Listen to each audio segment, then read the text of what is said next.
പ്രിയപ്പെട്ട സുഹൃത്തുക്കളെ, nature life T വിയിലേക്ക് ഹാർദമായ സ്വാഗതം. നിങ്ങൾക്കും ഡോക്ടറാകാം. നിങ്ങളുടെ ഡോക്ടർ. വളരെ പ്രശസ്തയായിരുന്ന സുബി സുരേഷിൻ്റെ മരണം വലിയ ചർച്ചയായിരിക്കുന്നു കേരളത്തിൽ. പ്രശസ്തിയുടെ കൊടുമുടിയിലേക്ക് കയറിക്കൊണ്ടിരിക്കുമ്പോൾ 42 വയസ്സ് മാത്രം എത്തുമ്പോഴാണ് നമ്മയെല്ലാം ഞെട്ടിപ്പിച്ച ആ മരണമുണ്ടാകുന്നത്. വളരെ സങ്കടകരമാണ്. നേച്ചർ ലൈഫിൻ്റെ ആദരാഞ്ജലികൾ അർപ്പിക്കുകയാണ്.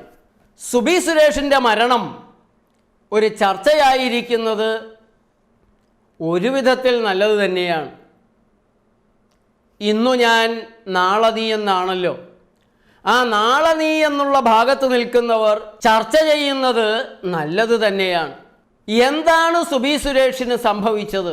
രാജഗിരി ആശുപത്രിയിലെ ചികിത്സയുടെ പിഴവാണ് എന്നുള്ള ചില വിവരങ്ങൾ പുറത്തു വരുന്നു. കരൾ രോഗത്തിൻ്റെ ശസ്ത്രക്രിയയുടെ ചുമതലയുള്ള ഡോക്ടർ ഞാനൊന്നും പറഞ്ഞിട്ടില്ല എന്ന് പറഞ്ഞ് ട്വീറ്റ് ചെയ്തു എന്നാണ് പറയുന്നത്. വലിയ ആശുപത്രികളിൽ നിന്ന് അങ്ങനെയൊക്കെ ഉണ്ടാവാറുണ്ട്. ഡോക്ടർമാർ തമ്മിലുള്ള കിടമത്സരം, ഡിപ്പാർട്ട്മെൻറ്റുകൾ തമ്മിലുള്ള കിടമത്സരം, ആർക്കും ഒരു നിയന്ത്രണവുമില്ലാത്ത ഒരവസ്ഥയാണ് കോടികൾ മുടക്കി സ്ഥാപിക്കപ്പെട്ടിട്ടുള്ള വൻകിട ആശുപത്രികളിൽ. രോഗികൾ വീടും പറമ്പും വിറ്റ് ലക്ഷങ്ങൾ കൊടുക്കുന്ന വൻകിട ആശുപത്രികളിൽ വളരെ പരിതാപകരമായ അവസ്ഥയാണുള്ളത്. നിരവധി ഉദാഹരണങ്ങൾ നമ്മുടെ മുമ്പിലുണ്ട്. മരുന്നുകൾ സമയത്ത് കഴിക്കാറില്ലായിരുന്നു, അതാണ് കരളിന് കുഴപ്പമുണ്ടാക്കിയത് എന്ന് പറയുന്ന ചിലരുമുണ്ട്. തൈറോയിഡിൻ്റെ തകരാറുണ്ടായിരുന്നു, കിഡ്നി സ്റ്റോൺ ഉണ്ടായിരുന്നു. അങ്ങനെയുള്ള അസുഖങ്ങൾക്കുള്ള മരുന്നുകൾ കൃത്യമായി കഴിച്ചിരുന്നില്ല, അതുകൊണ്ട് കരളിന് കേടുണ്ടായി എന്നുള്ള ചില വിചിത്രവാദങ്ങൾ ചിലരുന്നയിക്കുന്നുണ്ട്. എന്നാൽ അതൊന്നുമല്ല, സമയത്ത് ഭക്ഷണം കഴിക്കാറില്ലായിരുന്നു എന്ന് പറയുന്നവരുണ്ട്. അതല്ല, തടി കുറയാനായി നടത്തിയ ഭക്ഷണ ക്രമീകരണങ്ങളും വ്യായാമവും ഒക്കെ കുഴപ്പമുണ്ടാക്കി എന്ന് പറയുന്നവരുമുണ്ട്. സുബി സുരേഷിന് മദ്യപാനമുണ്ടായിരുന്നു, ലക്ക് കെട്ടൊരു ജീവിതമായി പോയി എന്ന് പറയുന്ന ചിലരെയും കണ്ടു. അതിനെക്കുറിച്ച് ആർക്കെങ്കിലും ഉറപ്പുണ്ടോ എന്നെനിക്കറിയില്ല. എനിക്കേതായാലും അത്തരത്തിലുള്ള കൂടുതൽ കാര്യങ്ങൾ വ്യക്തിപരമായത് അറിയില്ല എന്ന് ഞാൻ ആദ്യമേ തുറന്നു പറയുകയാണ്. അങ്ങനെയുള്ള യാതൊരു ആരോപണവും എനിക്കില്ല.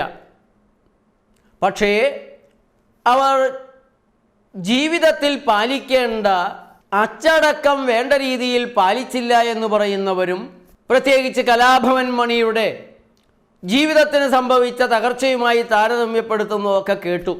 എന്നാൽ യഥാർത്ഥത്തിലൊരു കാരണമാകാവുന്ന ഒന്നിനെക്കുറിച്ച് ആരും സംസാരിക്കുന്നുമില്ല. കുറേ നുണയുടെ കൊലപാതക കുത്ത്, കുറേ നുണയുടെ കൊലപാതക കത്തിക്കുത്ത്, അതിലൂടെ ധാരാളം പേരിങ്ങനെ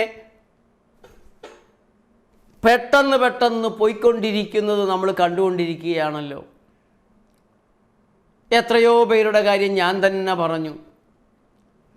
പ്രശസ്തരായവരും അതിലേറെ പ്രശസ്തരായവരല്ലാത്തവരും കണ്ടങ്ങിരിക്കും ജനത്തിനെ കണ്ടില്ലെന്ന് വരുത്തുന്നതും കുറേ നുണയുടെ കുത്താണ്. കുറേ നുണയുടെ വാക്ക് പാപം. സുബി സുരേഷ് അതൊന്നിലധികം എടുത്തിരിക്കുമെന്നുള്ള കാര്യം ഉറപ്പാണ്. കാരണം മലയാളികൾ എവിടെയുണ്ടോ അവിടെയെല്ലാം ക്ഷണിക്കപ്പെട്ടിരുന്ന ഒരു കലാകാരിയായിരുന്നു സുബി സുരേഷ്. കുറേ നുണ കഴിഞ്ഞതോടെ അവർ രാജ്യാന്തര യാത്രകൾ തുടങ്ങി. അതിന് ഈ കുത്ത് നിർബന്ധമാണല്ലോ. കുത്താത്തവർക്ക് പുറത്തു പോകാൻ പറ്റില്ലല്ലോ. ഞാൻ ഇന്ത്യക്ക് പുറത്തു പോവില്ല എന്ന് തീരുമാനിച്ചത് അതോടെയാണ്. വിളികൾ പല രാജ്യത്തു നിന്നും വരുന്നുണ്ട്. ഇപ്പോൾ പല രാജ്യത്തേക്കും പോകാൻ പ്രയാസമൊന്നുമില്ല.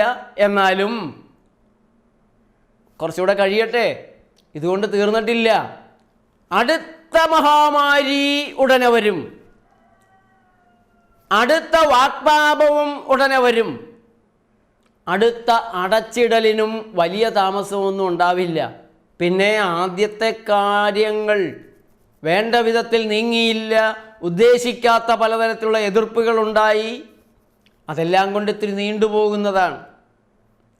ഏതായാലും സുബി സുരേഷ് ശരീരത്തിൽ മൈക്രോ ലെവൽ ബ്ലഡ് ക്ലോട്ടുകൾ ഉണ്ടാക്കുന്ന ഇന്ത്യൻ വാക്പാപം ചുരുങ്ങിയത് 3 എടുത്ത് കാണും. അമേരിക്ക തുടങ്ങിയിട്ടുള്ള യൂറോപ്യൻ രാജ്യങ്ങളിൽ കുറേ നുണയുടെ വാക്പാപം ക്യാൻസറുകളാണ് കൂടുതൽ ഉണ്ടാക്കുന്നതെങ്കിൽ ഇന്ത്യയുടെ കുറേ നുണ വാക്പാപം മൈക്രോ ബ്ലഡ് ക്ലോട്ടുകൾ, സ്കാനിങ്ങിൽ പോലും കണ്ടുപിടിക്കാൻ സാധിക്കാത്ത മൈക്രോ ബ്ലഡ് ക്ലോട്ടുകൾ ഉണ്ടാക്കി നടന്നു പോകുന്നവർ കുഴഞ്ഞു വീണു മരിക്കുന്നു, വൃക്കകൾ പ്രവർത്തനരഹിതമാകുന്നു, കരൾ പ്രവർത്തനരഹിതമാകുന്നു. കഴിഞ്ഞ ജനുവരി 28 പോലും സുബി സുരേഷിന് ഫുൾ ബോഡി ചെക്കപ്പ് നടന്നിരുന്നു എന്നാണ് പറയുന്നത്.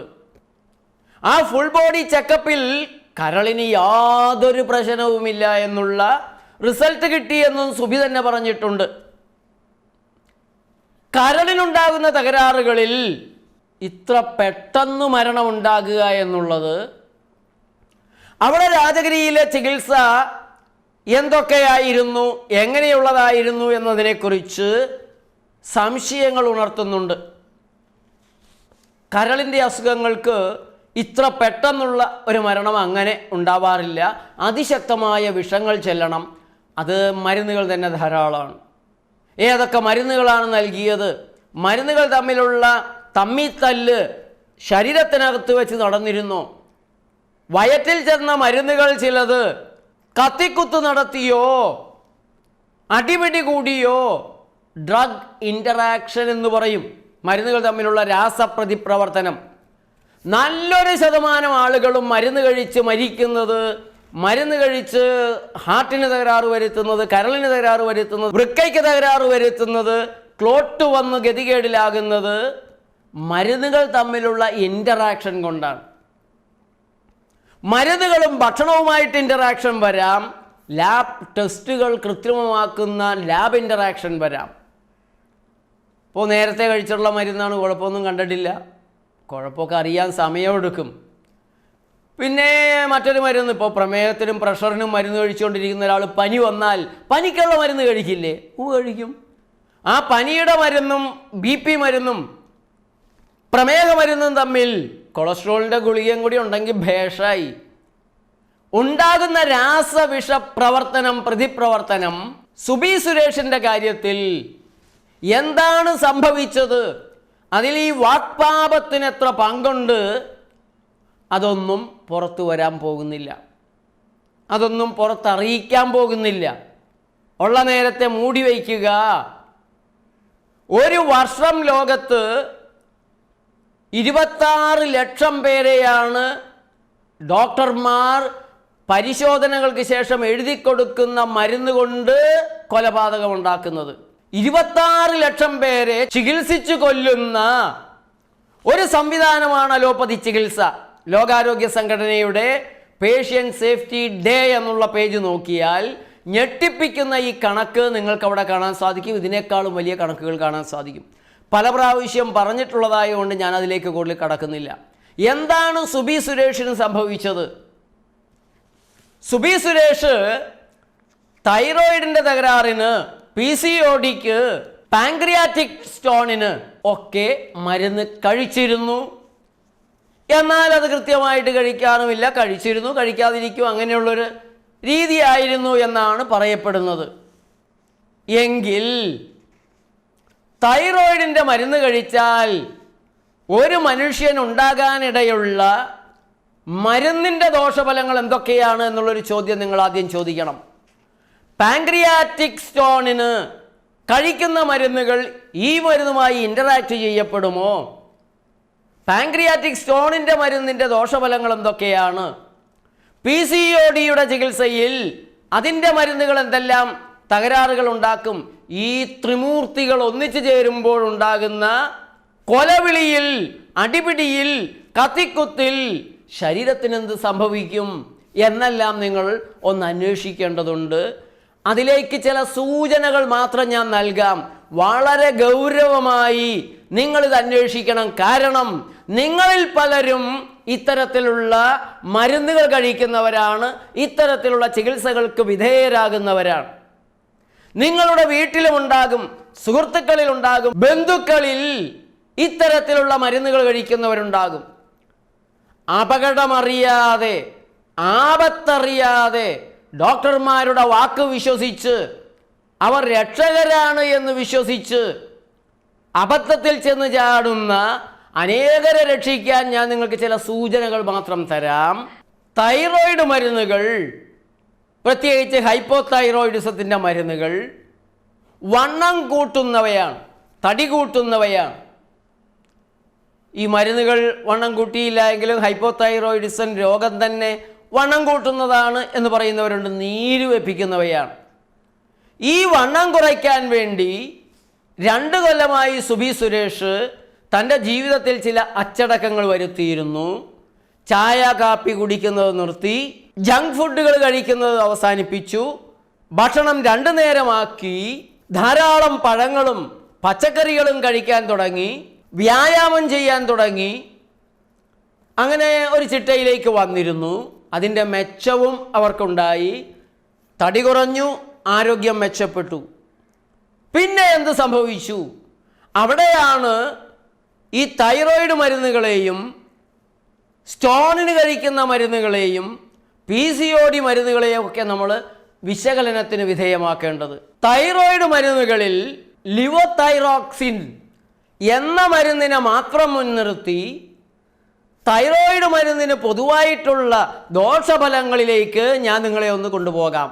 നെഞ്ചുവേദന, നെഞ്ചിൽ അസ്വസ്ഥത, നെഞ്ചാകെ വലിഞ്ഞു മുറുകിയിരിക്കുന്ന പോലുള്ളൊരു തോന്നൽ, ശ്വാസമെടുക്കാനുള്ള പ്രയാസം, ശ്വാസമെടുത്താൽ കിട്ടുന്ന വായു വളരെ കുറച്ചു വരുന്ന രീതിയിൽ ശ്വാസമെടുക്കാനുള്ള കഴിവ് കുറയൽ, മൂത്രം കുറഞ്ഞു പോകൽ, ഭക്ഷണം വിഴുങ്ങാനുള്ളൊരു പ്രയാസം, കഴുത്തിലെ രക്തക്കുഴലുകൾ നേർത്തുപോകൽ, ബോധം നഷ്ടപ്പെടുന്നൊരവസ്ഥ, വലിയ ക്ഷീണവും തളർച്ചയും, ഹൃദയമിടിപ്പിൻ്റെ താളം തെറ്റൽ, ചിലപ്പോൾ ഭയങ്കരമായി ഹൃദയം കയറി ഇടിക്കൽ, ടക്കിക്കാടിയ എന്ന് പറയുന്ന തരത്തിലുള്ള പ്രയാസം, ചിലപ്പോൾ അത് കുറഞ്ഞു പോകുന്ന പ്രയാസം, റേസിംഗ് ഹാർട്ട് ബീറ്റ് എന്ന് പറയുന്ന രീതിയിൽ വലിയ വേഗത്തിൽ ഹൃദയം ഇടിക്കുന്നൊരവസ്ഥ, വലിയ കഠിനമായ മിടിപ്പുകൾ വരുന്ന അവസ്ഥ, പനി, ചിലപ്പോൾ ചൂട് സഹിക്കാനാവാത്തൊരവസ്ഥ, ത്വക്കിൽ കുരുക്കളും ചൊറിച്ചിലും ചുവന്ന് തിണർക്കലും, മനസ്സിന് ഒരസ്വസ്ഥത ഇങ്ങനെ വരിക തടയാനാവാത്ത രീതിയിൽ. അതേപോലെ കൺഫ്യൂഷൻ, ആശയക്കുഴപ്പം,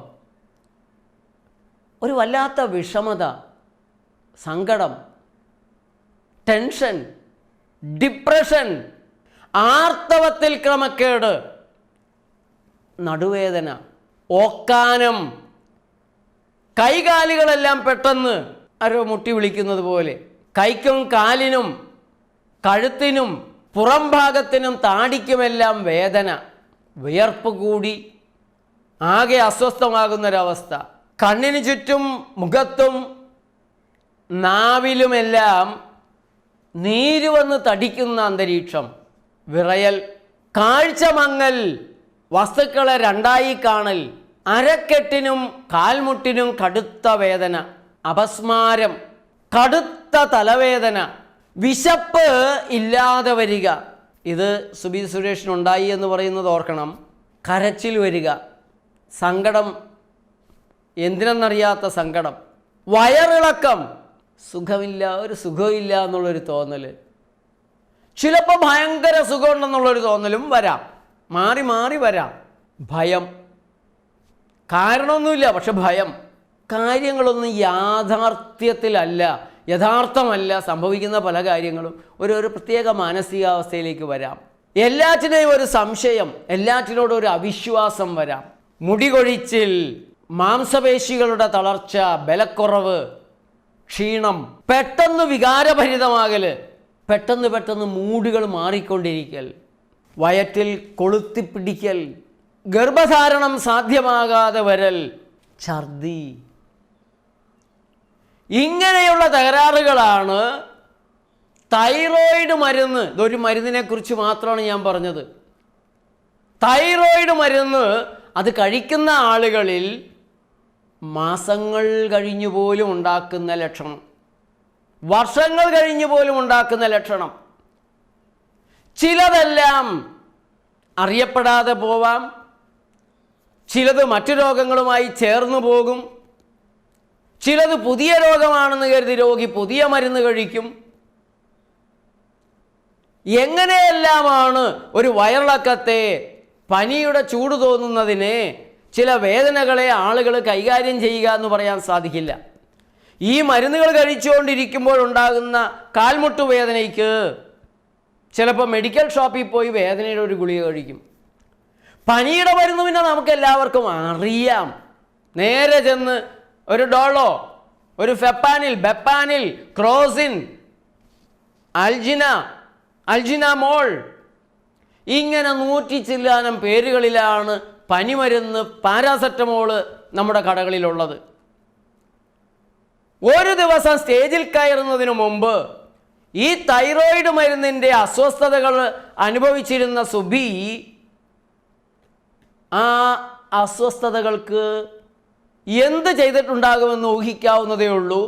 ഒരു പെയിൻ കില്ലർ, ഒരു പനിമരുന്ന്, ആ മരുന്നുകളും ഈ മരുന്നുകളും തമ്മിലുള്ള ഇൻ്ററാക്ഷൻ, അവയുണ്ടാക്കുന്ന കൂടിയ തകരാറ്, ഇതെല്ലാം കരളിനെയാണ് ബാധിക്കുക. ഇംഗ്ലീഷ് മരുന്നുകളെല്ലാം ഇതിലൊന്നും പറഞ്ഞിട്ടില്ല എങ്കിലും എല്ലാ മരുന്നുകളും കരളിലേക്കാണ് ചെല്ലുക. കരളാണ് ഇതിനെ നിർവീര്യമാക്കേണ്ടത്.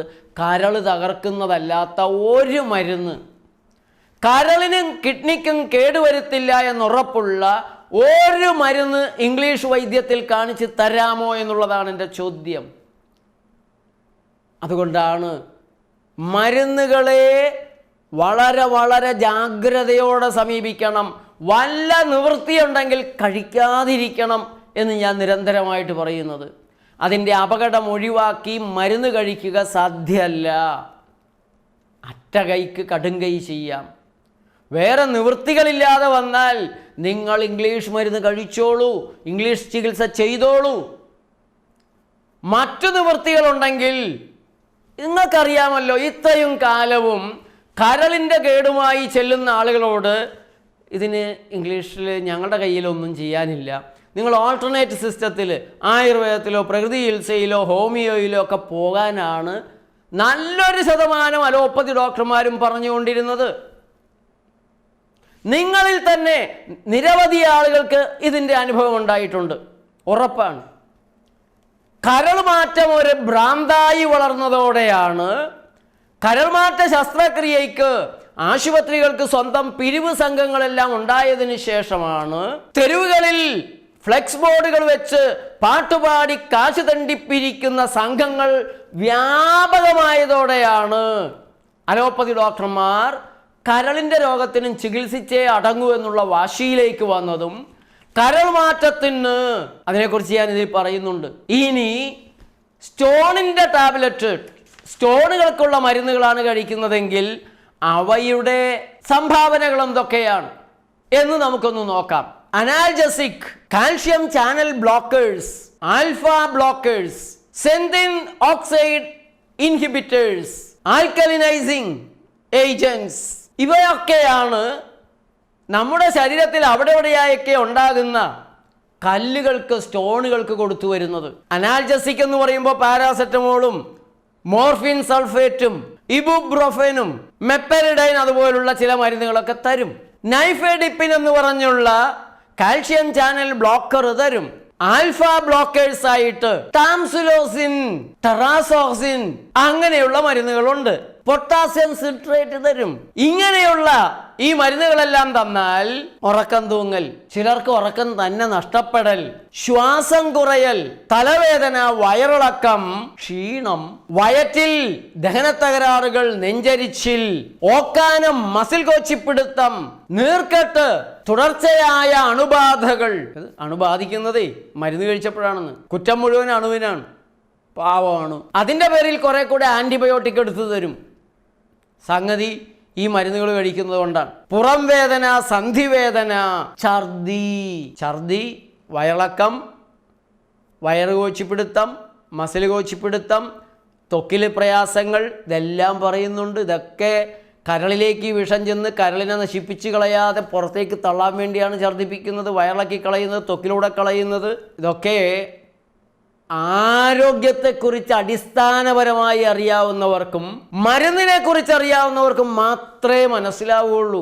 ആശയക്കുഴപ്പം, വൃക്കയുടെ നാശം, കിഡ്നി ഫെയിലിയർ, കൈകാല് തരിപ്പ്, ത്വക്ക് തണുത്ത് മരവിക്കൽ, മാംസപേശികളുടെ ക്ഷീണവും തളർച്ചയും.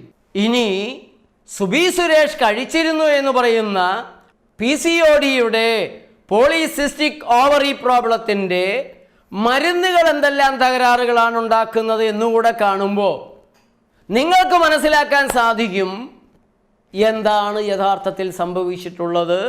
ഈ മരുന്നുകൾ തമ്മിലുള്ള ഇൻ്ററാക്ഷനും നേരത്തെ എടുത്തിട്ടുള്ള കൊറോണയുടെ വാക്പാപത്തിൻ്റെ ദുരിതഫലങ്ങളും എല്ലാം കൂടി ചേരുമ്പോൾ നിങ്ങളെ കാത്തിരിക്കുന്നതും നിങ്ങളുടെ ബന്ധുമിത്രാദികളെ കാത്തിരിക്കുന്നതും എന്തായിരിക്കുമെന്നുകൂടെ നിങ്ങൾക്ക് മനസ്സിലാക്കാൻ സാധിക്കും. ഹൈപ്പോഗ്ലൈസമിക് ഏജൻസ് എന്ന് പറയുന്ന രക്തത്തിലെ പഞ്ചസാരയുടെ അളവ് കുറയ്ക്കുന്നതിന് വേണ്ടിയുള്ള കുറച്ച് മരുന്നുകളാണ് ഈ PCOD പ്രോബ്ലം ഉള്ളവർക്ക്, പാവം പെൺകുട്ടികൾക്ക് ഡോക്ടർമാർ നൽകി വരുന്നത്. രോഗത്തിന് മാറ്റാൻ അവർക്ക് അറിയില്ല, കഴിവില്ല. അതുകൊണ്ട് തന്നെ അവർ മറ്റു തരത്തിലുള്ള ചില ഇടപെടലുകൾ നടത്തി മറ്റു ചിലതൊക്കെ കുറപ്പിച്ച് അതിലൂടെ ഇതിനെ മാറ്റാനുള്ള പരിശ്രമം നടത്തുകയാണ് ചെയ്യുന്നത്.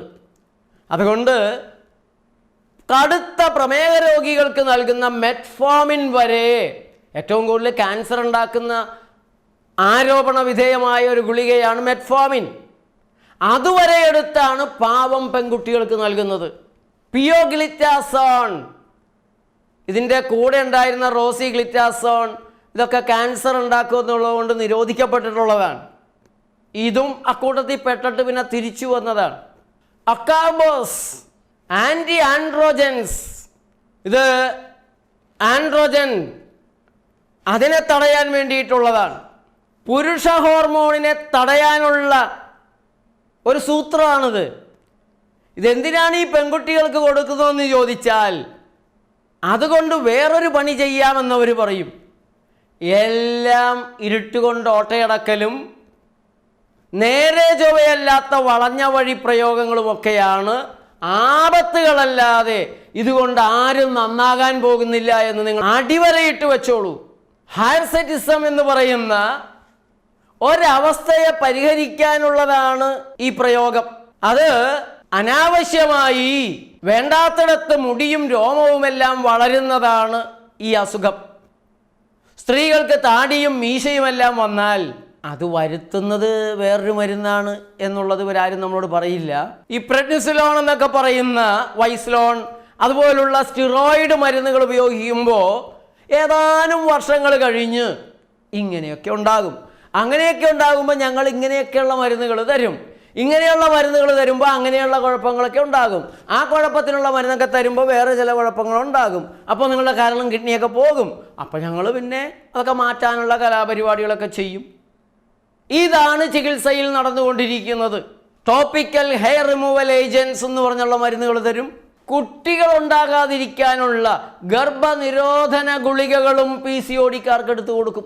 എന്താ പറയുക, കട്ടവനെ കിട്ടിയില്ലെങ്കിൽ കണ്ടവനെ പൊക്കുക എന്ന് പറയുന്നത് പോലെ എന്താ രോഗം, എന്താ കാരണം, അതൊന്നും പരിഹരിക്കാനാവാത്തവർ, അത് കണ്ടുപിടിക്കാൻ പോലും മെനക്കെടാതെ കാണുന്നിടത്തിട്ട് കാടൻ ചികിത്സയാണ്. ഇതിനെയൊക്കെ ശാസ്ത്രീയ ചികിത്സ എന്ന് പേര് വിളിക്കുന്നവനെ ഓടിച്ചിട്ടടിക്കാൻ ആളില്ലാഞ്ഞിട്ടാണ്. ഈസ്ട്രോജൻ റിസപ്റ്റർ മോഡുലേറ്റേഴ്സ്, അടുത്ത തമാശ. ക്ലോമിഫെൻ സിട്രേറ്റ്, അത് ഓവുലേഷൻ വരുത്താൻ വേണ്ടിയിട്ടൊക്കെയാണ്. Topical acne agents. അപ്പോൾ ഇങ്ങനെയുള്ള മരുന്നുകൾ പലതെല്ലാം എടുത്തു കൊടുത്താൽ ഇവയ്ക്കെല്ലാം പൊതുവായി വരാനിടയുള്ള ദോഷഫലങ്ങൾ കൂടെ കേൾക്കുക. ഗ്യാസ്ട്രോ ഇൻറ്റസ്റ്റൈനൽ അപ്സെറ്റ്, നമ്മുടെ ചെറുകുടൽ വൻകുടൽ തുടങ്ങിയിട്ട് അതിൻ്റെ കാര്യത്തിൽ പ്രവർത്തനം ആകെ പ്രയാസത്തിൽ താളപ്പഴയിലാകും. ലാക്റ്റിക് അസിഡോസിസ് നമ്മുടെ ശരീരത്തിൻ്റെ നിരവധിയായ പ്രവർത്തനങ്ങളെ താളപ്പഴയിലാക്കാൻ കഴിയുന്ന ഒന്നാണ് ലാക്റ്റിക് അസിഡോസിസ് എന്ന് പറയുന്നത്. ശരീരത്തിലെ ഹോമോസിസ്റ്റീൻ ലെവലുകൾ കൂട്ടുക, വണ്ണം കൂട്ടുക, കൺജസ്റ്റീവ് ഹാർട്ട് ഫെയിലിയർ. ഈ മരുന്നൊക്കെ കഴിച്ച സുബിക്ക് ചികിത്സയ്ക്കിടയിൽ ഹൃദ്രോഗം വന്നു, ഹൃദയം നിന്നു എന്നൊക്കെയാണ് പറയുന്നത്.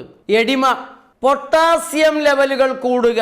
സുബിക്ക് അത് കുറഞ്ഞിരുന്നു എന്നാണ് പറയുന്നത്. അപ്പോൾ തീർച്ചയായിട്ടും ഈ ഗുളികകൾ നന്നായിട്ട് കൊടുത്തിട്ടുണ്ടാവും, പൊട്ടാസ്യം കൂട്ടണമല്ലോ.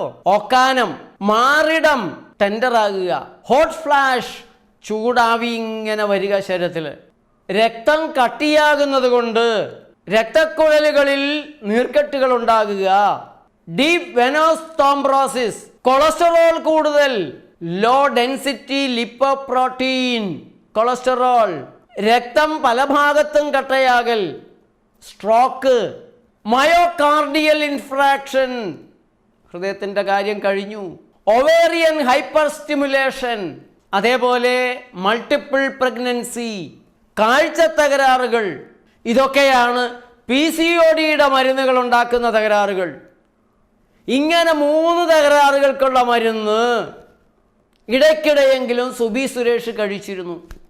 ഒപ്പം ഒരു സ്റ്റേജ് പ്രോഗ്രാമിലേക്ക് കടക്കുന്നതിന് മുമ്പ് ഈ മരുന്നുകൾ ഉണ്ടാക്കുന്ന കുഴപ്പങ്ങൾക്കുള്ള മരുന്നുകൾ അത് വേറെയും കഴിച്ചിരിക്കാൻ സാധ്യതയുണ്ട്. എങ്ങനെ ജീവിക്കാനാണ്? എങ്ങനെ രക്ഷപ്പെടാനാണ്? ഇംഗ്ലീഷ് സാഹിത്യത്തിലെ അതികായനായിരുന്ന ബെർണാഡ് ഷാ ഒരിക്കൽ പറഞ്ഞു, എനിക്കൊരു രോഗം വന്നാൽ ഞാൻ ഉടനടി ഒരു ഡോക്ടറെ പോയി കണ്ടിരിക്കും. ഡോക്ടർ എഴുതിത്തരുന്ന മരുന്നുകൾ അപ്പോൾ തന്നെ ഞാൻ മെഡിക്കൽ സ്റ്റോറിൽ പോയി വാങ്ങിക്കും. പക്ഷേ അവയൊന്നും ഞാൻ കഴിക്കത്തില്ല. അപ്പോൾ ചോദിച്ചു, പിന്നെ നിങ്ങൾ എന്തിനാണ് ഡോക്ടറെ പോയി കാണുന്നത്, എന്തിനാ മരുന്ന് വാങ്ങുന്നത്? അതിനും അദ്ദേഹം ഉത്തരം പറഞ്ഞു, ഞാനൊരു രോഗം വന്നാൽ ഡോക്ടറെ പോയി കാണുന്നത് അദ്ദേഹത്തിനും ജീവിക്കണമല്ലോ എന്ന് കരുതിയിട്ടാണ്. അദ്ദേഹം എഴുതിത്തരുന്ന മരുന്നുകൾ മെഡിക്കൽ ഷോപ്പിൽ പോയി വാങ്ങിക്കുന്നത് ആ മെഡിക്കൽ സ്റ്റോറുകാരനും ജീവിക്കണമല്ലോ എന്നുള്ളത് കൊണ്ടാണ്. ആ മരുന്നുകളൊന്നും ഞാൻ കഴിക്കാത്തത് എനിക്കും ജീവിക്കണമല്ലോ എന്നുള്ളത് കൊണ്ടാണ്. ഇതാണ് നമ്മുടെ നാട്ടിലെ മരുന്ന് കഴിക്കുന്ന രോഗികൾ തലയ്ക്ക് കൊട്ടിക്കൊണ്ട് ആവർത്തിച്ച് കേൾക്കേണ്ട വാചകം. അദ്ദേഹം മറ്റൊന്നുകൂടെ പറഞ്ഞു, ഇന്ന് നമ്മുടെ ഭൂമിയിലുള്ള മരുന്നുകളെല്ലാം കടലിലേക്ക് വലിച്ചെറിഞ്ഞാൽ ഈ ഭൂമിയിലെ മനുഷ്യരുടെ ആയുസ് 10 കൊല്ലം കൂടെ വർദ്ധിക്കും. എന്നാൽ കടലിലെ മത്സ്യങ്ങളുടെയും മറ്റു ജീവജാലങ്ങളുടെയും കാര്യം കഷ്ടമാകും, അവയൊക്കെ ചത്തുപോകും. നിങ്ങൾ നിങ്ങളുടെ കുളത്തിലേക്ക് 2 പാരാസെറ്റമോൾ ഇട്ട് നോക്ക്, നിങ്ങളുടെ ഫിഷ് ടാങ്കിലേക്ക് 1 പാരാസെറ്റമോൾ ഇട്ട് നോക്ക്.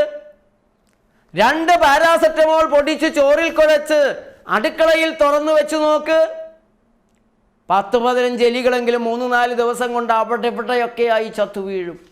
എലി ചാവാൻ 2 പാരാസെറ്റമോൾ, പൂച്ച ചാവാൻ 5, നായ ചാവാൻ 10, മുതിർന്നവർ ചാവാൻ 20 ഗുളിക. ബ്രിട്ടീഷ് നാഷണൽ ഫോർമുലറിയിൽ, ബ്രിട്ടീഷ് മെഡിക്കൽ അസോസിയേഷൻ പ്രസിദ്ധീകരിക്കുന്ന ബ്രിട്ടീഷ് നാഷണൽ ഫോർമുലറിയിൽ എഴുതി വച്ചിരിക്കുന്നു, as little as 10 to 15 gram of paracetamol, 20 to 30 tablets taken within 24 hours may cause severe hepatocellular necrosis and less frequently renal tubular necrosis, hypoglycemia, hemorrhage, cerebral edema. 3-4 ദിവസത്തിനുള്ളിൽ മനുഷ്യൻ മരിക്കാൻ സാധ്യതയുണ്ട്. കരള് കരിഞ്ഞ്, വൃക്കകൾ പ്രവർത്തനരഹിതമായി വൃക്ക കരിഞ്ഞ്, hepatocellular necrosis, rarely renal tubular necrosis, hypoglycaemia, sugar നേരെ താഴ്ന്ന് തീർന്നു പോയിട്ട്, സെറിബ്രൽ എഡിമ, തലച്ചോറിന് വീക്കം വന്നിട്ട്, ഹെമറേജ്, രക്തക്കുഴലുകൾ പൊട്ടി, ഇങ്ങനെയെല്ലാമുള്ള കുഴപ്പങ്ങൾ ഉണ്ടാക്കുന്നതാണ് പനിക്ക് കഴിക്കുന്ന പാരാസെറ്റമോളിൻ്റെ ഓവർഡോസ്. അപ്പോൾ ചോദിക്കും, ആരെങ്കിലും 20 ഗുളിക എടുത്ത് കഴിക്കുമോ? എന്തിനാ 20 ഗുളിക എടുത്ത് കഴിക്കുന്നത്? 1 മതി. Paracetamol increases the risk of liver damage in chronic alcoholics. അമിത മദ്യപാനികളിൽ പാരാസെറ്റമോൾ കരൾനാശത്തിൻ്റെ വേഗത വർദ്ധിപ്പിക്കും. സുബി സുരേഷ് മദ്യപിച്ചിരുന്നോ ഇല്ലയോ എന്ന് എനിക്കറിയില്ല. പലരും പറയുന്നു മദ്യപിച്ചു എന്നൊക്കെ, ഞാനത് വിശ്വസിക്കുന്നില്ല. പക്ഷേ ഉണ്ടെങ്കിൽ അല്പമെങ്കിലും ഒരു കമ്പനി സൈക്ക് എന്നൊക്കെ പറഞ്ഞ് കഴിച്ചിട്ടുണ്ടെങ്കിൽ, ഇപ്പം നമ്മുടെ നാട്ടിലെ സ്ത്രീകളും പെൺകുട്ടികളുമൊക്കെ അല്പം വീശുന്നത്, ഒരു ബിയർ അടിക്കുന്നത് ഒരു തെറ്റാണ് എന്ന് കരുതുന്നില്ല. അവരുടെ ആരോഗ്യത്തെ തകർക്കുന്നതാണ് എന്ന് തിരിച്ചറിയുന്നില്ല. അങ്ങനെ കഴിച്ചു കഴിഞ്ഞൊരു പനിയുടെ മട്ട് കണ്ടാൽ സ്റ്റേജിൽ കയറേണ്ടതാണ്, അല്ലെങ്കിൽ യാത്ര ചെയ്യേണ്ടതാണ്. ഒരു പാരാസെറ്റമോൾ 2 പാരാസെറ്റമോളൊക്കെ എടുത്ത് കഴിക്കും, അത് മതി. ഇനി കഴിക്കുന്ന തൈറോയിഡിൻ്റെ മരുന്നും PCODയുടെ മരുന്നും സ്റ്റോണിൻ്റെ മരുന്നും ഈ പാരാസെറ്റമോളും കൂടി ഉണ്ടാകുന്ന മരുന്നുകളുടെ തമ്മിൽ തല്ലിൽ, ഇൻ്ററാക്ഷനിൽ കരൾ നശിക്കാം. ഇനി സുബിയുടെ മരണത്തിൽ നിന്ന് അവരെ രക്ഷിക്കാൻ ആത്മാർത്ഥമായ ശ്രമം നടത്തിയ ഒരാളാണ് സുരേഷ് ഗോപി. ഒരു രാഷ്ട്രീയക്കാരൻ എന്നതിനേക്കാൾ ഉപരിയായി, ഒരു സിനിമാ നടൻ എന്നതിലുപരിയായി ഒരു പച്ച മനുഷ്യൻ എന്ന നിലയിലാണ് സുരേഷ് ഗോപിയെ കേരളീയർ ബഹുമാനിക്കുന്നത്. ഇടത് കൈ ചെയ്യുന്നത് വലത് കൈ പലപ്പോഴും അറിയരുത് എന്ന് വാശിയുള്ള ഒരാൾ കൂടിയാണ്. അദ്ദേഹം ചെയ്തിട്ടുള്ള പല കാര്യങ്ങളും പല സഹായങ്ങളും വല്ലപ്പോഴുമൊക്കെ മറ്റു വിധങ്ങളിൽ പുറത്തു വരുമ്പോഴാണ് മലയാളികൾ അറിയുന്നത്. പലരും ചെയ്യുന്നത് പോലെ താൻ ചെയ്യുന്ന കാര്യങ്ങൾക്ക് വലിയ പരസ്യം കൊടുക്കുന്ന ഒരാളല്ല അദ്ദേഹം. അദ്ദേഹം വളരെ ശ്രമങ്ങൾ നടത്തി സുബി സുരേഷിൻ്റെ കരൾ മാറ്റം വേഗത്തിലാക്കാൻ 10 ദിവസങ്ങളോളം എടുത്തു. അതിന് ചില നിയമങ്ങളുടെ കടമ്പകൾ. അതിന് അദ്ദേഹം കുറ്റപ്പെടുത്തുന്നത് ഇതിനെ ദുരുപയോഗിച്ചിട്ടുള്ള ആശുപത്രി മാഫിയയാണ്, അവയവമാറ്റ മാഫിയയാണ്. ഇലന്തൂരിൽ നരബലി ഉണ്ടായപ്പോൾ ഞാൻ പറഞ്ഞിരുന്നു, അത് നരബലി അല്ല, മരുന്ന് ബലിയാണ്, അവയവമാറ്റ ബലിയാണ്. അത് വലിയ താമസമില്ലാതെ തേഞ്ഞു മാഞ്ഞു പോകുമെന്നും ഞാൻ പറഞ്ഞത് നിങ്ങൾ ഓർക്കുന്നുണ്ടാകും. എവിടെ പോയത്? നരബലി മാത്രമായിരുന്നെങ്കിൽ അതങ്ങനെ അങ്ങ് താഴെ പോവില്ല. ആശുപത്രികൾ അവയവ മാഫിയ, അവയവമാറ്റ മാഫിയ, അത് ലോകമൊട്ടാകെ ശക്തമാണ്. സമ്പന്നരിൽ സമ്പന്നർക്ക് വേണ്ടി ദരിദ്രവാസികളെ തട്ടിക്കൊണ്ടുപോയി സ്പെയർ പാർട്ട് കച്ചവടത്തിനിരയാക്കുന്ന ഹോസ്പിറ്റലുകൾ വൻകിട ഹോസ്പിറ്റലുകൾ തന്നെയാണ്. വൻകിട റാക്കറ്റുകളാണ് പ്രവർത്തിക്കുന്നത്. അതുകൊണ്ട് അത്തരം ചില നിയമങ്ങളില്ല എങ്കിൽ ഇപ്പോൾ തന്നെ ഈ നിയമങ്ങളുണ്ടായിട്ട് ഇങ്ങനെയാണ്. പക്ഷേ അതിനേക്കാളും അപ്പുറത്ത് ഒരു കരൾമാറ്റ ശസ്ത്രക്രിയയ്ക്ക് മുമ്പ് രോഗിയിൽ നടത്തേണ്ട സൈക്കോളജിക്കൽ കൗൺസിലിങ്ങുകളുണ്ട്. ലിവർ ഡോണർ, ലിവിങ് ഡോണർ ആണെങ്കിൽ ആ ഡോണറിൽ നടത്തേണ്ട സൈക്കോളജിക്കലായിട്ടുള്ള കൗൺസിലിങ്ങുകളുണ്ട്. കരൾ മാറ്റേണ്ട രോഗിയുടെ ശരീരത്തിൽ നടത്തേണ്ട നിരവധി തരത്തിലുള്ള പരിശോധനകളുണ്ട്. ഇതിനെല്ലാം സമയമെടുക്കുന്നതാണ്. പലരും കരുതുന്ന പോലെ കാറിൻ്റെ ക്ലച്ച് മാറ്റി വയ്ക്കുന്നത് പോലെ അങ്ങ് മാറ്റിവയ്ക്കാൻ കഴിയുന്നൊരു സാധനമില്ല. കിട്ടി എന്ന് കരുതി പിടിച്ചോ എന്ന് പറഞ്ഞ് നേരെ ഫിറ്റ് ചെയ്ത് കൊടുക്കാവുന്ന സാധനമല്ല. ഇനി കരൾ മാറി എന്ന് വയ്ക്കുക. ഒരു കരൾ രോഗിയിൽ കരളങ്ങ് മാറ്റിവെച്ചു എന്ന് കരുതി രക്ഷപ്പെടുമെന്ന് നിങ്ങൾ കരുതുന്നുണ്ടോ? അങ്ങനെ സൂത്രപ്പണികൾ കൊണ്ട് രക്ഷപ്പെടുത്താവുന്നൊരു സാധനമാണോ മനുഷ്യ ശരീരം? അതിൻ്റെ DNA, അതിൻ്റെ RNA, അതിൻ്റെ സെല്ലുലാർ ലെവലിലുള്ള പ്രവർത്തനങ്ങൾ മറ്റൊരു സെല്ലുലാർ ഏജൻറ്റിനെ, മറ്റൊരു RNAയെ, മറ്റൊരു DNAയെ ഉൾക്കൊള്ളാൻ തയ്യാറാകുമോ? ഇല്ല എന്നുള്ളതാണ് ഉത്തരം. പിന്നെ ഡോണറുടെ സംഭാവനയായി കിട്ടുന്ന കരളിനെ ഈ ശരീരം തള്ളിക്കളയാതിരിക്കാൻ ഇമ്മ്യൂണോ സപ്രസീവ് ഏജൻസ്, നമ്മുടെ ശരീരത്തിൻ്റെ പ്രതിരോധത്തെ പരമാവധി താഴ്ത്തിപ്പിടിപ്പിച്ച് ഇതവിടെ ഇരിക്കട്ടെ എന്നുള്ള, തള്ളിക്കളയാനാവാത്തത് കൊണ്ടിരിക്കുന്നു, പ്രവർത്തിക്കുന്നു എന്നുള്ളൊരു അന്തരീക്ഷം ഉണ്ടാക്കണം. എന്നാൽ മാത്രമാണ് ട്രാൻസ്പ്ലാന്റ് ചെയ്യപ്പെട്ട ഒരവയവം അവിടെ ഇരിക്കുക. അപ്പോഴും ഈ ശരീരത്തിലേക്ക് വന്ന കരളിൻ്റെ ഭാഗം പ്രവർത്തിക്കുമോ? ഈ ശരീരത്തെ അതിന് സ്വീകാര്യമാകുമോ? അത് പണിമുടക്കുമോ? സാധ്യതയുണ്ട്. ധാരാളം കേസുകളിൽ അത് സംഭവിക്കുന്നുണ്ട്.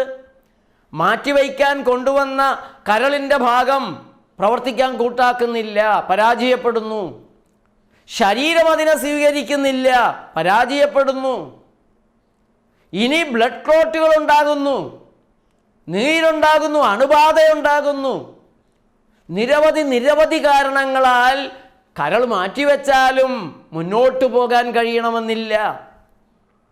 25% പരാജയം ആദ്യഘട്ടത്തിൽ തന്നെ ഉണ്ടാകുന്നു എന്നുള്ളതാണ് പഠനങ്ങൾ തെളിയിക്കുന്നത്. ഒരാശുപത്രിയുടെ വെബ്സൈറ്റ് ഞാൻ കണ്ടു. അതിൽ പറയുന്നു, കരൾ മാറ്റി വയ്ക്കുന്നവരിൽ 20% പേർ ആദ്യത്തെ 2 വർഷത്തിനുള്ളിൽ മരിക്കും. മറ്റൊരു 20% പേര് 2 വർഷത്തിനും 5 വർഷത്തിനും ഇടയിൽ മരിക്കും. അപ്പം ആശുപത്രിയുടെ കരൾ മാറ്റി വയ്ക്കുന്ന ആശുപത്രിയുടെ അവകാശവാദം അനുസരിച്ച് 60% ആളുകളാണ് 5 വർഷത്തിനപ്പുറത്തേക്ക് ജീവിക്കാൻ സാധ്യതയുള്ളത്. 40-50 ലക്ഷങ്ങൾ കോടികൾ വരെ മുടക്കിയാലുള്ള ഒരവസ്ഥയാണ് 40% കരൾ മാറ്റ സർജറികളും പരാജയപ്പെടുന്നു എന്നുള്ളത്. ഇനി നീണ്ടിരിക്കുന്നവരുടെ കാര്യം എന്താണ്? 30,000-50,000 രൂപയുടെ മരുന്നുകൾ മാസാമാസം കഴിച്ചാൽ ജീവിച്ചിരിക്കാം. 12,000-ഉം 18,000-ഉം 20,000-ഉം ശമ്പളമുള്ള വ്യക്തികളായിരിക്കും. 30,000 രൂപയുടെ മരുന്ന് മാസം കഴിച്ചാൽ ജീവിച്ചിരിക്കാം. ചുമയ്ക്കാൻ പാടില്ല, തുമ്മാൻ പാടില്ല, പനി വരാൻ പാടില്ല, ജലദോഷം വരാൻ പാടില്ല. അതൊരു ദുരിത ജീവിതമാണ്. കരൾമാറ്റ ശസ്ത്രക്രിയയ്ക്ക് വിധേയരായവർ പാലായിൽ ഏതാനും വർഷങ്ങൾക്ക് മുമ്പ് ഒരു യോഗം ചേർന്നു. കരയുകയാണ് പലരും. ഞങ്ങളുടെ മക്കൾക്ക് കൂടെ തീരാക്കടമുണ്ടാക്കി. ഞങ്ങൾ കേൾക്കുന്ന വിധത്തിൽ ഞങ്ങളുടെ മക്കൾ, ഞങ്ങളുടെ പ്രിയപ്പെട്ടവർ പറയുകയാണ്, ഇതന്ന് ചത്തുപോയിരുന്നെങ്കിൽ എത്ര നന്നായിരുന്നു. വലിയൊരു ദുരന്തമാണ് യഥാർത്ഥത്തിൽ കരൾമാറ്റം, വൃക്കമാറ്റം. മുമ്പത്തേക്കാൾ ഭേദമല്ലേ എന്ന് ചോദിച്ചാൽ ആണ് എന്ന് പറയാൻ സാധിക്കും. സാങ്കേതിക വിദ്യ അല്പം കൂടെ പുരോഗമിച്ചാൽ കുറെ കൂടെ വിജയകരമായേക്കാം. പക്ഷേ ഒരു മനുഷ്യനെ ജീവിപ്പിച്ചിരുത്താൻ, 1 കൊല്ലം കൂടെ ജീവിപ്പിക്കാൻ, 1000 ദിവസം 3 കൊല്ലത്തിലധികം ജീവിപ്പിക്കാൻ എത്ര തുക മുടക്കാൻ നമുക്ക് ധാർമ്മികമായ അവകാശമുണ്ട്. ഒരു മാമ്പഴത്തിനുള്ളിലുള്ള വൈറ്റമിൻ എ 1 വർഷത്തിലധികം പോലും കിട്ടാത്തത് കൊണ്ട് അന്ധത ബാധിക്കുന്ന കുട്ടികളുള്ള രാജ്യമാണ് ഭാരതം. ഒരു ദിവസം പട്ടിണി കൊണ്ട് മരിക്കുന്നത് 7,000 പേര് ഇന്ത്യയിൽ മാത്രം. ലോകത്തൊരു ദിവസം പട്ടിണി കൊണ്ട് മരിക്കുന്നത് 21,000 പേര്. ഒരു മനുഷ്യൻ്റെ ജീവിതം 365 ദിവസം കൂട്ടാൻ, 1000 ദിവസം കൂട്ടാൻ 50 ലക്ഷം ചെലവഴിക്കാമോ? 1 കോടി ചെലവഴിക്കാമോ? 10 കോടി ചെലവഴിക്കണമോ? അതൊരു ധാർമ്മികതയുടെ ചോദ്യമാണ്. ചില ജീവിതങ്ങൾക്ക് വില കൽപ്പിക്കാൻ സാധിക്കില്ല എന്ന് പറഞ്ഞാൽ പോലും ദുരിതം സഹിക്കാൻ ജീവിച്ചിരിക്കണോ?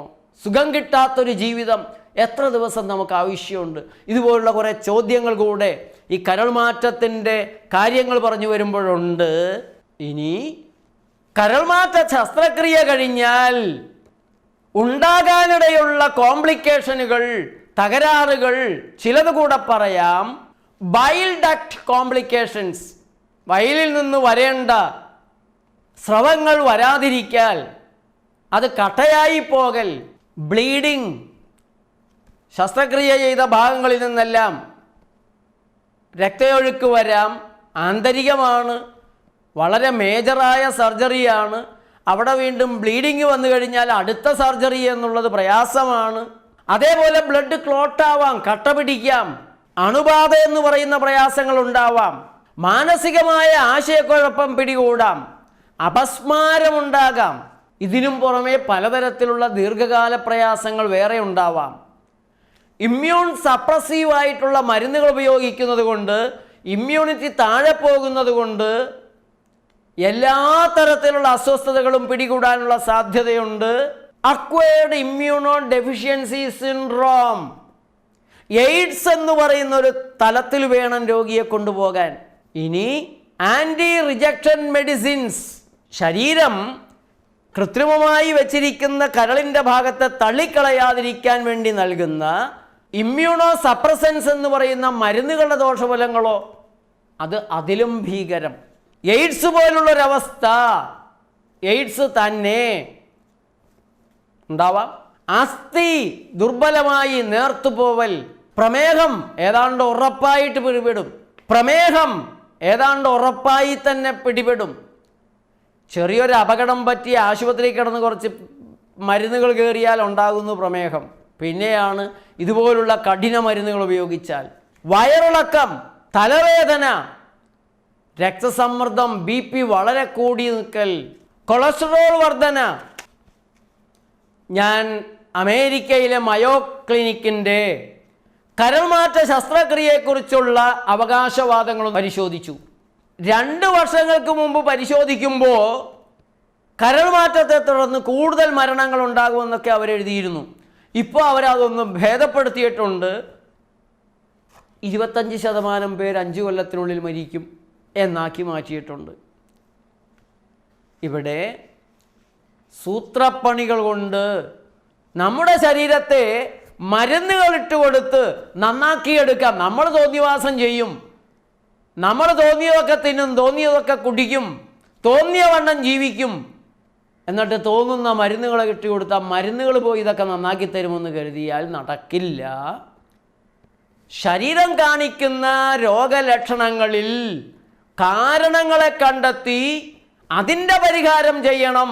ഒരിക്കലും മരുന്നിൻ്റെ പിന്നാലെ ഓടരുത് എന്നൊരിക്കൽ കൂടെ പറഞ്ഞുകൊണ്ട് സുബി സുരേഷ് അനുഭവിച്ചിരുന്ന പ്രയാസങ്ങളിൽ പൊട്ടാസ്യം കുറഞ്ഞതിന് പൊട്ടാസ്യം കയറ്റിയിരുന്നു, മഗ്നീഷ്യം കുറഞ്ഞതിന് മഗ്നീഷ്യം കയറ്റിയിരുന്നു എന്നെല്ലാം നമ്മൾ കണ്ടു.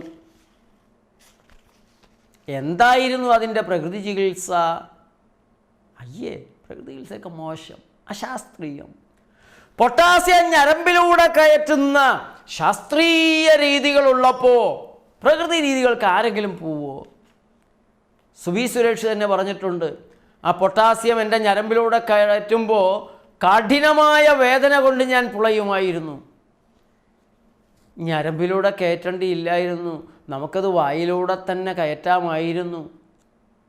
സുബി സുരേഷിൻ്റെ വാചകങ്ങളും അവരുടെ ദാരുണമായ മരണവും നിങ്ങളിൽ നിരവധി ആളുകളെ രക്ഷിച്ചെങ്കിൽ അവരുടെ ആത്മാവിനൊരു സമാധാനമെങ്കിലും കിട്ടും. പൊട്ടാസ്യം കുറഞ്ഞാൽ പൊട്ടാസ്യം കൂടിയ ഭക്ഷണ സാധനങ്ങളുണ്ട്, മഗ്നീഷ്യം കുറഞ്ഞാൽ മഗ്നീഷ്യം കൂടിയ ഭക്ഷണ സാധനങ്ങളുണ്ട്.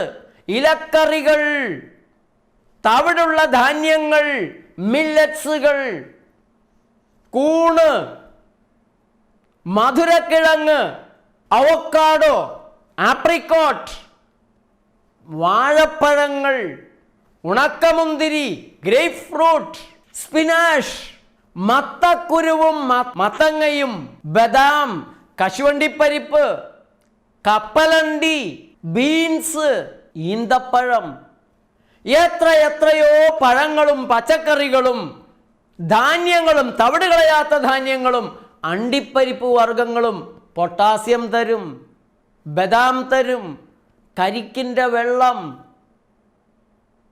സോഡിയവും തരും, പൊട്ടാസ്യവും തരും. എന്തെല്ലാം മധുരമുള്ള സുഖം തരുന്ന ആഹാര സാധനങ്ങൾ പ്രകൃതി നിങ്ങൾക്കായി ഒരുക്കി വച്ചിട്ടുണ്ട്. പൊട്ടാസ്യം കുറച്ചത് ചില മരുന്നുകളാണ്. എന്നിരുന്നാൽ പോലും പൊട്ടാസ്യം കുറഞ്ഞതിന് പൊട്ടാസ്യം കയറ്റുന്ന വികൃതി മാർഗമല്ല, അത് ആഹാരത്തിൽ ഉൾപ്പെടുത്തി പ്രകൃതി മാർഗത്തിലൂടെ സുഖപ്പെടുത്താൻ സാധിക്കും. അതാ ശാസ്ത്രീയം. ഇത് ശാസ്ത്രീയം. ഇത് ഞങ്ങളുടെ മരുന്ന് കമ്പനിക്കാർ, രോഗിക്ക് ദുരിതം, അവർക്ക് കാശ്. പ്രിയപ്പെട്ട സുഹൃത്തുക്കളെ, മരണം വന്ന് വിളിക്കുമ്പോൾ നിന്റെ വ്യാകരണമൊന്നും നിന്നെ രക്ഷിക്കാൻ പോകുന്നില്ല എന്ന് ശങ്കരാചാര്യർ പണ്ടേ പറഞ്ഞിട്ടുണ്ട്. ശരീരം തകർന്നു കഴിഞ്ഞാൽ മരുന്നുകൾ കൊണ്ടത് നന്നാക്കാം എന്ന് കരുതരുത്. ഉണ്ട് സുബിയുടെ മരണത്തിന് ഈ പറഞ്ഞതെല്ലാം കൂടെ കളമൊരുക്കിയിട്ടുണ്ട്. കുറേ നുണയുടെ വാക്പാപം. വിദേശത്തേക്ക് പോകാൻ എടുക്കാതെ നിവൃത്തിയില്ലായിരുന്നല്ലോ. ഇതുപോലെ അനേകം മരണങ്ങൾ നമ്മുടെ ചുറ്റും നടന്നുകൊണ്ടിരിക്കുന്നു. അനേകം പേർ മരണത്തിലേക്ക് കാല് നീട്ടി വീണുകൊണ്ടിരിക്കുന്നു. കൈകാല് മരവിപ്പായിട്ടും പലർക്കും പൊതുവെ കൈപൊക്കാൻ പറ്റണില്ല. വളരെ വ്യാപകമായി കുറേ നുണയുടെ വാക്പാപം കിട്ടിയവർക്ക് കൈകൾ പൊക്കാൻ പറ്റണില്ല. കുഴമ്പിട്ട് ചില കുത്തിവയ്പ്പൊക്കെ എടുത്ത് മാറും. പക്ഷേ അവർക്ക് വലിയ താമസമില്ലാതെ വലിയ കുഴപ്പങ്ങൾ അതിനുള്ള സാധ്യതയുണ്ട്. പരിഹാരം നിങ്ങൾ ഈ പ്രകൃതി രീതി ചെയ്യ്. പ്രകൃതി മാർഗത്തിലേക്ക് വരൂ. നിങ്ങളുടെ ശരീരത്തെ കഴുകി ശുദ്ധിയാക്കാൻ സാധിക്കും. ആന്തരികമായ കുളി, ആന്തരികമായ കഴുകി വൃത്തിയാക്കൽ സാധ്യമാണ്. അത് ഉടനടി ചെയ്യണം. കുറേ നുണയുടെ വാക്പാപം എടുത്തവർ എത്രയും പെട്ടെന്ന് ആന്തരികമായ ശുദ്ധീകരണത്തിൻ്റെ പ്രകൃതി മാർഗങ്ങൾ ചെയ്യണം. ഇല്ല എങ്കിൽ ആർക്കും രക്ഷിക്കാനാവാത്ത രീതിയിൽ നിങ്ങൾ ഏത് നിമിഷത്തിലാണ് കുഴഞ്ഞു വീണു മരിക്കുക എന്ന് പറയാൻ സാധിക്കില്ല.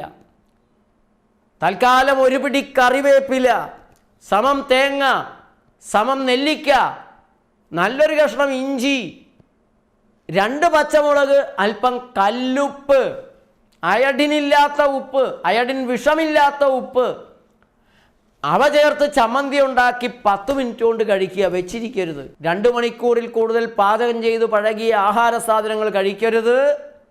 ആഹാരത്തെക്കുറിച്ചുള്ള കുറച്ച് നിയമങ്ങൾ കൂടെ പാലിക്കണം. വളരെ നീണ്ടുപോയ ഈ ഒരു പരിപാടി ഞാൻ ഇനിയും നീട്ടുന്നില്ല. ആഹാരത്തെക്കുറിച്ച് കുറച്ചുകൂടെ അടുത്ത ദിവസങ്ങളിൽ പറയാം. കഴിയുന്നത്രയൊന്ന് ഷെയർ ചെയ്യണം. തീർച്ചയായും നിങ്ങളുടെ കമൻറ്റുകൾ എഴുതണം. നാളെ മറ്റൊരു സുബി സുരേഷ് ഇനി ഉണ്ടാവരുത്. ഓരോ ജന്മത്തിനും ആയുസ് തികയ്ക്കാനുള്ള ഭാഗ്യമുണ്ടാവണം. അകാലത്തിൽ മരിക്കുന്ന ഗതികേട് നമ്മുടെ നാട്ടിൽ ആർക്കും ഉണ്ടാകരുത്.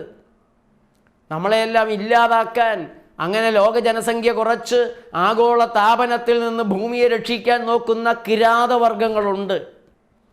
ആവശ്യങ്ങൾ കുറച്ച്, ഉപയോഗം കുറച്ച്, നമ്മൾക്ക് എല്ലാവർക്കും കൂടെ അത് ചെയ്യാവുന്നതേ ഉള്ളൂ. അതുകൊണ്ട് നിങ്ങളുടെ കമൻറ്റുകൾ എഴുതണം. കഴിയുന്നത്ര ഷെയർ ചെയ്യണം. നേച്ചർ ലൈഫ് TV സബ്സ്ക്രൈബ് ചെയ്യാത്തവർ ഇപ്പോഴൊന്ന് സബ്സ്ക്രൈബ് ചെയ്യണം. ബെൽ ബട്ടൺ അമർത്തണം. എല്ലാ ദിവസവും നേച്ചർ ലൈഫിനുള്ള വെബിനാറിൽ പങ്കെടുക്കണം. വൈകിട്ട് 7 മണിക്ക്. നന്ദി, നമസ്കാരം.